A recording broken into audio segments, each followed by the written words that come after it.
भाजी मंडी परिसरातील मिश्री कोटकर यांच्या धोकादायक इमारतीवर नगर परिषदची संयुक्त कारवाई. धामणगाव रेल्वे शहरातील भाजी मंडी परिसरातील मिश्री कोटकर यांच्या इमारतीचा काही भाग रविवारी रात्री अचानक खचल्यानं परिसरात भीतीचे वातावरण निर्माण झाले होते. इमारतीचा समोरील भाग अत्यंत धोकादायक झाल्यानं नागरिकांच्या सुरक्षिततेच्या दृष्टीनं नगर परिषद प्रशासनानं तातडीनं संपूर्ण इमारतीभोवती बॅरिकेडिंग करून परिसर सर्वसामान्यांसाठी बंद केला होता. प्रशासनानं इमारत मालकास नियमानुसार 24 तासांची नोटीस बजावली होती. नोटिसीचा कालावधी संपल्यानंतर आज 29 जुलै बुधवार रोजी सकाळी 11:30 वाजताच्या नगर परिषद आणि दत्तापूर पोलिसांनी संयुक्तपणे कारवाई करत धोकादायक झालेला इमारतीचा भाग पाडण्यास सुरुवात केली.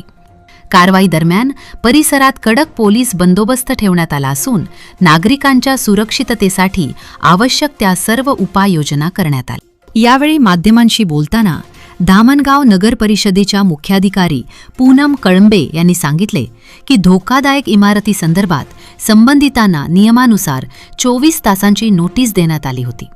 नोटिसीचा कालावधी संपल्यानंतर नागरिकांच्या जीवित व मालमत्तेच्या सुरक्षेला प्राधान्य देत आज ही कारवाई करण्यात येत आहे, असाही त्यांनी सांगितलं आहे. संडेला संध्याकाळी आपल्याकडे मेन लाईनमध्ये मिश्री कोटकर यांची बिल्डिंग मागच्या साईडनी पूर्णपणे खचली पडली आणि त्याचा जो समोरचा भाग आहे तो अत्यंत धोकादायक बनला होता. आपण त्याच्यामध्ये शेवटची 24 तासाची नोटीस इश्यू केली आणि त्याच्यापूर्वी पूर्ण बॅरिकेडिंग करून तो एरिया पूर्ण सील केला आणि 24 तासाचा पिरियड संपल्यामुळे आज आपण तो काढून घेतो पूर्ण.